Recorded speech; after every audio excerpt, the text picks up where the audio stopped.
दोस्तों, क्या सत्यपाल मलिक, जगदीप धनखड़ के बाद अगला नंबर चिराग पासवान का है? अब लोग ये सवाल पूछने लगे हैं क्योंकि इसकी वजह चिराग पासवान ने खुद दी है। एनडीए के बड़े मजबूत घटक दल और मोदी जी के हनुमान चिराग पासवान ने आज सबको हैरान कर दिया, बाहर आकर ये कहते हुए कि उन्हें शर्म आती है। जी हाँ, चिराग पासवान कह रहे हैं कि उनको शर्म आती है कि बिहार की ऐसी सरकार के साथ वो समर्थन दे रहे हैं, ऐसी सरकार को वो समर्थन दे रहे हैं जहां पर जो अपराध है वो बेलगाम हो चुका है और प्रशासन के हाथ में कुछ भी नहीं बचा है। प्रशासन बिल्कुल बेबस हो चुका है। दोस्तों, अब इस पूरी की पूरी बात के क्या सियासी मायने हैं और क्या वाकई में चिराग पासवान के जरिए एनडीए एक बड़े टूट की तरफ बढ़ रहा है, सब कुछ मैं आपको तफसील से बताऊंगी। क्योंकि दोस्तों, बिहार चुनाव से पहले चिराग पासवान की ये बात हम यूं ही जाने नहीं दे सकते। हुआ ये दोस्तों कि आज चिराग पासवान ने हैरान कर दिया मीडिया को, ये कहते हुए कि उन्हें बड़ी शर्म आ रही है कि वो एक ऐसी सरकार का समर्थन कर रहे हैं जहां पर अपराध बेलगाम हो गया। मैं बात बिहार की कर रही हूँ, बिहार की बात कर रहे थे चिराग पासवान। और चिराग पासवान ने क्या बुरी तरह से धो दिया वहां की पूरी सरकार को, ये कहते हुए कि या तो प्रशासन के हाथ में कुछ है नहीं या फिर प्रशासन की मिली भगत है, इसीलिए बिहार में सब कुछ हो रहा है। दरअसल दोस्तों, बिहार से आए दिन, हर दिन ऐसा कोई दिन नहीं जाता जब अपराध की कोई खबर ना आए। एक बहुत ही परेशान और शर्मनाक खबर आई है, शर्मनाक खबर कहूंगी मैं उसे। दोस्तों, बिहार के गया जिले में एक चलती एम्बुलेंस में शर्मनाक कांड तब देखने को मिला जब एक महिला पेशेंट बेहोश हो गई। और दोस्तों, ये जो महिला पेशेंट थी ये भी महिला होमगार्ड थी। ये भर्ती प्रक्रिया के दौरान दौड़ते हुए बेहोश हो गई। उन्हें एम्बुलेंस में ले जाया गया हॉस्पिटल। दोस्तों, एम्बुलेंस में ही डॉक्टर और टेक्नीशियन ने उस पेशेंट के साथ रेप कर दिया। मतलब आप सोचिए कितनी शर्मनाक घटना है।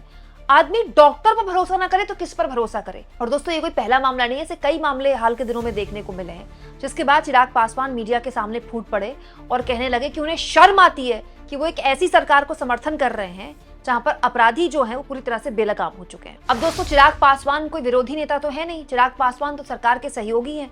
इस मामले में जब उनका ये बयान आया तो हर कोई बीजेपी को कटघरे में खड़ा करने लगा। और जैसे कांग्रेस पार्टी के नेता हैं दोस्तों, आलोक शर्मा, आप इनको कई डिबेट्स में सुनते होंगे, ये कहते हैं बिहार में जंगल राज है, मुझे शर्म है ऐसी सरकार को समर्थन देने में। कैबिनेट मंत्री चिराग पासवान, पहले सत्यपाल मलिक, फिर जगदीप धनखड़ और अब चिराग पासवान, एक एक कर सब बोलने लगे हैं। बीजेपी का असली चेहरा सबके सामने है। दोस्तों, वैसे तो चिराग पासवान के लिए सब जानते हैं कि वो इस तरह की बातें बोलते रहते हैं। चुनाव से पहले अचानक से उनके अंदर का जो असली बिहारी या युवा बिहारी वो जाग जाता है और इस चुनाव में तो उन्होंने कह भी दिया है कि वो बिहार से चुनाव लड़ेंगे। लेकिन अब कुछ कई अलग तरह के बयान भी आने लगे हैं जो इस बात की ओर इशारा करते हैं कि क्या चिराग पासवान एनडीए से अलग हो सकते हैं बिहार चुनाव से पहले। कहीं ऐसा तो नहीं कि ये सब कुछ भी बीजेपी की मिलीभगत के साथ हो रहा है। मत भूलिए दोस्तों, पिछले विधानसभा चुनाव में चिराग पासवान ने पूरे बिहार में घूम घूम कर नीतीश कुमार के खिलाफ प्रचार करके नीतीश कुमार को तीसरे नंबर की पार्टी बना दिया। खुद तो कुछ सफलता हासिल नहीं कर पाए, लेकिन नीतीश कुमार को बहुत नुकसान पहुंचाया। इसका फायदा चिराग पासवान को ऐसे मिला कि वो मोदी के हनुमान बन गए और कैबिनेट में उनको जगह मिल गई। एनडीए का हिस्सा बना लिया बीजेपी ने उनको और उसके बाद लोकसभा बीजेपी के साथ उन्होंने लड़ा और फिलहाल भी वो मोदी के कैबिनेट के मेंबर हैं, मोदी के कैबिनेट के सहयोगी हैं। लेकिन जैसे ही चिराग पासवान ने यह बयान दिया दोस्तों, बिहार की सियासत में एक अजीबोगरीब भूचाल आ गया है।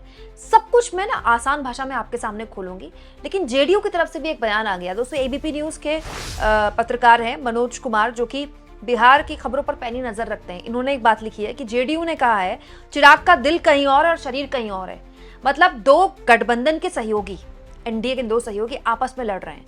अच्छा, अजीबोगरीब बात देखिए दोस्तों, चिराग पासवान कह रहे हैं उनको शर्म आती है कि वो एक ऐसी सरकार का समर्थन कर रहे हैं, तो समर्थन वापस ले ले भाई। चिराग पासवान समर्थन वापस ले लेना, और सिर्फ समर्थन वापस बिहार की सरकार से नहीं ले, केंद्र की सरकार से भी ले।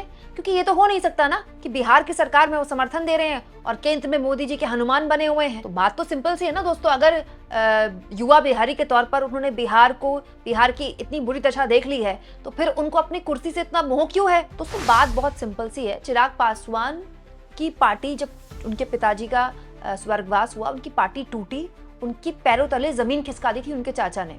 चिराग पासवान ने फिर भी अपने स्तर पर पार्टी को जिंदा बनाए रखा, जो पार्टी का धड़ा उनके पास था, क्योंकि सारे सांसद और विधायक तो चाचा लेकर चले गए थे। लेकिन चिराग पासवान ने जो एक परिवारवाद की राजनीति में होता है कि पिता की पार्टी बेटे को ही जाती है, उन्होंने वो स्थापित कर दिया और उसके बाद अपनी पार्टी को न केवल खड़ा किया बल्कि इतने करीबी भी बन गए बीजेपी के कि end of the day BJP को उनके साथ यहाँ पर गठबंधन करना पड़ा। लेकिन अब चिराग पासवान की ये बात दो और इशारा करती है, बीजेपी बहुत बड़ा खेल खेल रही है। अब आप देखिए दोस्तों, चिराग पासवान का जब से ये बयान आया है, हर जगह हेडलाइन क्या बन रही है, नीतीश कुमार की सरकार पर निशाना। नीतीश कुमार की सरकार अकेली चल रही है क्या? बीजेपी के सहयोग के बिना नीतीश कुमार सरकार चला सकते हैं? दोस्तों, इस सरकार में नीतीश कुमार के विधायकों की संख्या कम है, बीजेपी के विधायकों की संख्या ज्यादा है। दोस्तों, नीतीश कुमार विधानसभा के अंदर तीसरे नंबर की पार्टी है उनकी, तो सबसे ज्यादा विधायक तो बीजेपी के पास है इस सरकार में। तो बेसिकली ये सरकार तो बीजेपी की सरकार है। हाँ, ये बात है कि मुख्यमंत्री की कुर्सी भी नीतीश कुमार के पास है और गृह मंत्रालय भी नीतीश कुमार के पास है। और बिल्कुल सही बात है दोस्तों, बिहार में जो जंगलराज वाली स्थिति है, खुलेआम अपराध हो रहा है, खुलेआम राजधानी में बड़े बड़े उद्योगपतियों को उनके घर के बाहर गोलियों से भून दिया जाता है, पुलिस को 1.5 घंटे लग जाते हैं पहुंचने में। ये इस बात की तस्दीक करता है कि नीतीश कुमार के हाथ से पूरी तरह से कमान निकल चुकी है, गृह विभाग उनके हाथ में है, तो सवाल उनसे पूछे ही जाएंगे। लेकिन ये पिक एंड चूज वाला मामला मुझे समझ में नहीं आता। ये कैसे हो सकता है कि चिराग पासवान नीतीश कुमार को निशाने पर ले रहे हैं? भाई वो तो एनडीए सरकार को निशाने पर ले रहे हैं ना। तो चिराग पासवान के अंदर की इतनी क्रांति जाग रही है तो वो इस्तीफा दे दें, और इस्तीफा केवल इस सरकार से नहीं, क्योंकि दोस्तों नीतीश कुमार अगर इस्तीफा देंगे तो केंद्र की मोदी सरकार को भी इससे नुकसान होगा ना। 5 सांसद तो चिराग पासवान के समर्थन दे ही रहे हैं ना केंद्र की मोदी सरकार को। तो बहुत सी चीजें हैं जो अंदर खाने पक रही हैं। अगर चिराग पासवान का यह बयान बस बयान बनकर रह जाता है और मामला खत्म हो जाता है तो कुछ कहा नहीं जा सकता। एक गेम और दोस्तों, जो स्थानीय लेवल के बीजेपी के बड़े नेता हैं, काफी महत्वाकांक्षी नेता हैं, मैं नाम नहीं लूंगी उनका, उनके मन में एक अरमान भी है कि भाई कैसे भी करके चुनाव से पहले पूरी की पूरी कैबिनेट को साफ कर दिया जाए।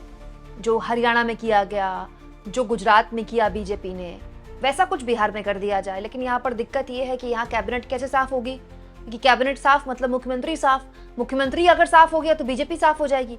बीजेपी का यही तो दुखती रह गया दोस्तों बिहार में, कि बीजेपी बिहार में कितना भी 1 नंबर की पार्टी बन जाए, चाहे कितने विधायक जीत ले, नीतीश कुमार के बिना अगर वो चुनाव में गई तो कुछ नहीं होने वाला उसका। नीतीश कुमार के साथ आने के बाद ही उसके साथ एक कॉम्बिनेशन जुड़ता है, जिसकी वजह से वो सरकार में इतने लंबे टाइम तक बनी हुई है। और नीतीश कुमार का कोई सब्स्टिट्यूट नहीं है बीजेपी के पास। कोई सम्राट चौधरी नीतीश कुमार के बराबर के नेता नहीं है, उनको भले ही बीजेपी स्थापित करना चाह रही हो। मोदी जितनी रैलियां कर रहे हैं आजकल बिहार में, आप देखिएगा दोस्तों, उनके बगल में सम्राट चौधरी बैठते हैं। ये बताता है कि आने वाले वक्त में अगर सरकार बनती है बिहार में तो सम्राट चौधरी को बहुत सी संभावनाओं के साथ बीजेपी देख रही है। लेकिन ये तो आने वाला वक्त बताएगा ना। उससे पहले तो चिराग पासवान भी खड़े हो रहे हैं। चिराग पासवान अपने आप को दोस्तों 2 तरह स्थापित करना चाहते हैं। एक एनडीए में मुख्यमंत्री के कैंडिडेट के तौर पर। दोस्तों, चिराग पासवान के जो सलाहकार हैं वो जाहिर तौर पर ये सोचते होंगे कि जब नीतीश कुमार केवल कुर्मियों के नेता होकर इतने लंबे टाइम तक मुख्यमंत्री बन सकते हैं, तो फिर चिराग पासवान क्यों नहीं मुख्यमंत्री बन सकते? बिहार के मुख्यमंत्री क्यों नहीं बनना चाहेंगे चिराग पासवान? लेकिन इसमें एक पेच है, चिराग पासवान को उनकी जाति के अलावा क्या सारे दलित वोट देंगे? ये भी अपने आप में एक सवाल है। घोर जातिवादी राजनीति होती है दोस्तों बिहार में। हर जाति का नेता होता है और वो जो जनता होती है वो अपने नेता को वोट करती है। इसीलिए चिराग पासवान को बीजेपी की जरूरत है। इसके अलावा दोस्तों इस बयान का एक और मायने है। दोस्तों, बिहार में एंटी इनकम्बेंसी तो है। देखिए, चुनाव आयोग जो भी खेला करे ना करे, इसमें तो कोई दो राय नहीं है कि एक बहुत लंबा टाइम कोई भी सरकार चलती है तो उसको लेकर बहुत गुस्सा होता है। नीतीश कुमार के चेहरे को लेकर एक गुस्सा, एक बोरियत है, बहुत भयानक बोरियत है। और हाल के दिनों में जितने भी सर्वेज हुए हैं सब में तेजस्वी यादव नंबर 1 मुख्यमंत्री के चेहरे के तौर पर है। भले ही एनडीए उनसे आगे निकलता हो सीटों में, वोटिंग प्रतिशत में, किसी भी सर्वे में, लेकिन मुख्यमंत्री के कैंडिडेट के तौर पर तेजस्वी यादव ने अपने आप को स्थापित तो कर लिया है बिहार की पॉलिटिक्स में। इसमें कोई दो राय नहीं है। और अपने पिता के रहते किया है, तो ये तेजस्वी यादव की जीत है। तो ऐसे ही जब पॉलिटिक्स चिराग पासवान करते हैं ना, तो वो सरकार में रहकर विपक्ष की भूमिका अपनाते हैं। आप समझिए इस बात को। मतलब सरकार भी हम ही चलाएंगे और आलोचना भी हम ही करेंगे। मतलब चिराग पासवान का भी जो वोटर है वो एनडीए का ही तो वोटर है, वो अल्टीमेटली बीजेपी की सरकार को तो फायदा पहुंचाता है। तो ये एक स्ट्रैटेजी होती है जो कि बहुत लंबे टाइम तक महाराष्ट्र में शिवसेना ने सरकार में रहकर अपनाई। याद कीजिए, देवेंद्र फडणवीस जब पहली बार मुख्यमंत्री बने थे तब उद्धव ठाकरे की पार्टी तब टूटी नहीं थी। उन्होंने हमेशा से शिवसेना और बीजेपी का तो गठबंधन रहा ही, तो उद्धव ठाकरे ने गठबंधन का हिस्सा थे, वो सरकार चला रहे थे उद्धव ठाकरे बीजेपी के साथ। लेकिन पूरा 5 साल उद्धव ठाकरे ने देवेंद्र फडणवीस के लिए इतनी मुश्किल खड़ी कि रोज नए बयान, रोज नए बयान, ये एक स्ट्रैटेजी होती है। मतलब सरकार के अंदर रहकर विपक्ष की भूमिका ये चिराग पासवान कर रहे हैं। सरकार में रहने के फायदे भी उनको लेने हैं और सरकार में रहकर सरकार को लेकर जो गुस्सा पनप रहा है उसका वो भी उन्हीं को लेना है। ये एक बहुत ही सोची समझी स्ट्रैटेजी है जो चिराग पासवान अपना सकते हैं। लेकिन इन सभी सूरतों में जो छीछा लेदर हो रही है, जो बदनामी हो रही है, जो थू हो रही है दोस्तों, वो एनडीए की हो रही है। क्या आपने इस तरह का कोई भी बयान कांग्रेस या फिर आरजेडी के बीच देखा?